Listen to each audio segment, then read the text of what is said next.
안녕하세요. 빚이 없어야 살 수 있는 삶이 이제 앞으로 펼쳐집니다. 이제 돈이 없으면 이제 죽는 겁니다. 뭐 다들 빚지고 산다. 빚이 2, 3억씩 없는 사람이 어디냐? 한 5억씩 빚은 다 지고 있다.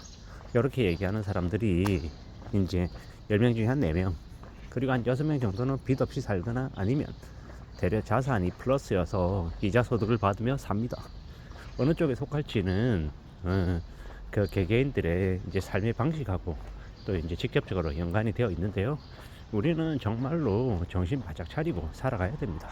그래야 우리네 삶을, 우리 가족의 인생을 유지할 수 있기 때문입니다.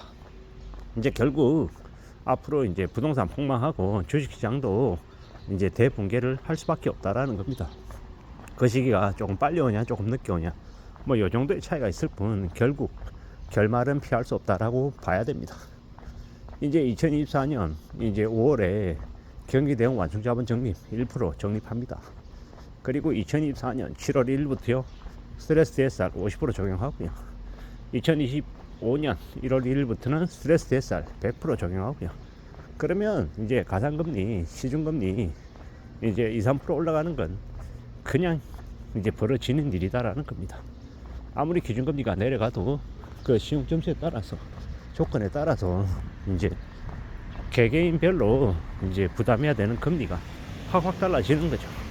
그러면 괜찮게 살 수 있을까? 별무리 없이 지낼 수 있을까? 힘들다라는 겁니다.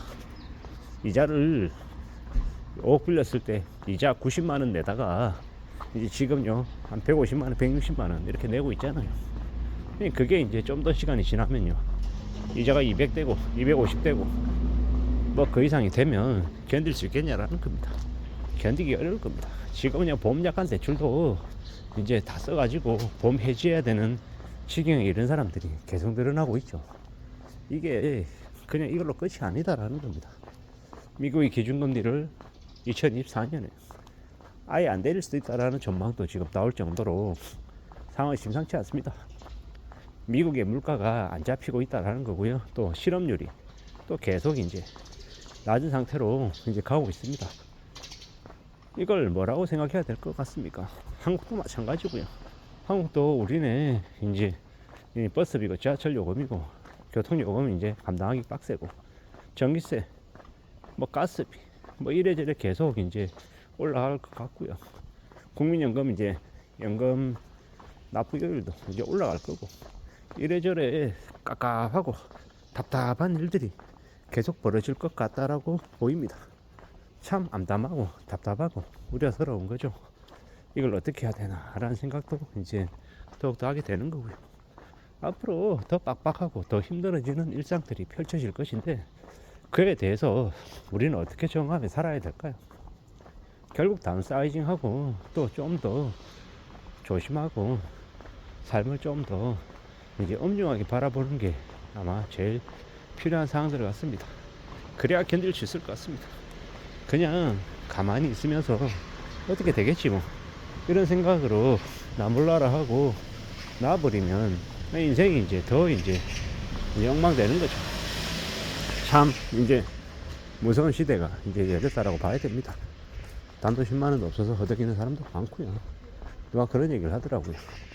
이제 극단적인 선택을 하는 사람들은 이제 자기 호주머니에 단돈 5만 원이 없어서 이제 그런 결정을 한다고요. 그렇게 얘기할 정도로 매우 이제 우려스러운 거죠. 매우 이제 충격적인 거죠. 그런 일들이 이제 여기저기에서 엄청나게 많이 벌어진다라는 겁니다. 참 놀라운 일이죠. 참 충격적이고 어떻게 살아야 될까, 어떤 삶을 또 그래 가야 될까라고 고민 안 할 수 없는 겁니다. 여러 가지 생각들이 드는데 여러 고민들이 이제 있는데 좀 더 잘 생각하면서 살아야죠. 참 쉽지 않습니다. 지금의 삶이 더 빡빡하고 더 어렵고 더 막막하죠. 그렇게 살아가고 있는데 참 어떻게 해야 되나라고 제 스스로에게 되묻는 중인데 좀 두고 봐야죠. 좀 더 지켜봐야 됩니다. 좀 더 이제 두려운 마음을 가지고 살아야 될 것 같습니다. 부동산요 지금 문재인 정부 때 올랐던 집값이 조금 내려가 있는 상태입니다. 조금 7, 8억 하던 게 지금 한 25억 하다가 지금 이제 겨우 이제 한 20억 정도까지 내려와 있는 상태입니다. 여전히 지금도 이제 문재인 정부 이전하고 비교해도 가격이 한 3배 정도 올라 있는 상태입니다. 이게 말이 되나라는 겁니다. 참 어처구니가 없죠. 그렇게 부동산 가격 뻥튀기 해서 올려놓고 이제 사람들 빚 더 지게 만들고 이렇게 만들어 놓은 게 저 문재인 작당들이 해놓은 개수작질입니다. 앞으로 어떻게 되겠습니까? 그 거품들이 꺼진다라고 보면 맞습니다. 근데 그 거품이 꺼지는 동안 많은 사람들이 몰락하겠죠. 10억짜리 집을 산다고 7억을 대출 받았는데 자기 돈 3억 들어가 있었는데 집값이 만약에 10억에서 6억으로 주저앉으면 그럼 어떻게 되냐? 자기 돈 다 날라가고 그러고도 이제 빚을 갚아도 이제 집을 팔아도 이제 빚을 이제 못 갚는 상황까지 가는 거죠. 그런 이제 무서운 상황들이 앞으로 이제 계속 생긴다라고 봐야죠.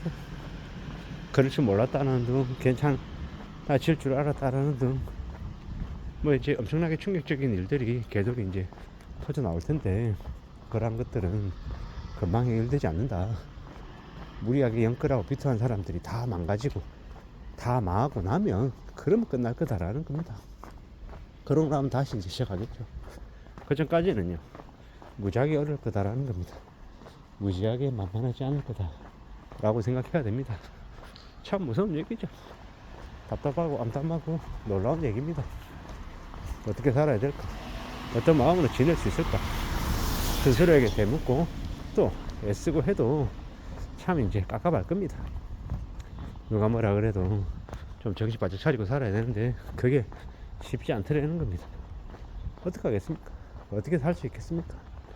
그저 묵묵히 하루하루를 이제 살아가야 되는 거죠. 이런 생각 저런 생각 여러 가지 생각들이 들 텐데 정말로 정신을 바짝 차려야 된다. 정말로 나은 자세를 지내야 된다. 좀 더 강하게 마음을 먹고 움직여야 된다 라고 말씀을 드리고 싶습니다. 차근차근 부지런히 뭔가를 축적해 나가려고 애써야 될 겁니다. 그게 아니면 정말 답이 없다라는 겁니다. 정말로 정신 바짝 차리고 살아가야 된다 라고 말씀드리고 싶습니다. 그래야 될 겁니다. 천천히 차근차근 다듬어가고 또 다듬어가고 또 강해지려고 애써야 될 겁니다. 그래야 길이 열릴 것 같습니다. 누가 뭐라 해도 잘 좀 살아가려면 정말 정신 바짝 차리고 소비 줄이고 어떻게든 피 같은 목숨 같은 돈을 이제 더 저축하고 더 마련하려고 애써야 됩니다. 그거 말고는 보통의 사람이 안전하게 살아가는 길은 없다라고 생각합니다. 연끌하고 비투하고 한 이들이 그들의 결말이 지옥이 된다라는 걸 우리는 너무도 잘 알고 있습니다. 우리는 항상 과거도 그렇고 지금도 그렇고 앞으로도 빚지면 죽는다 라는 걸 명심하며 살아야 될 것 같습니다. 이상입니다.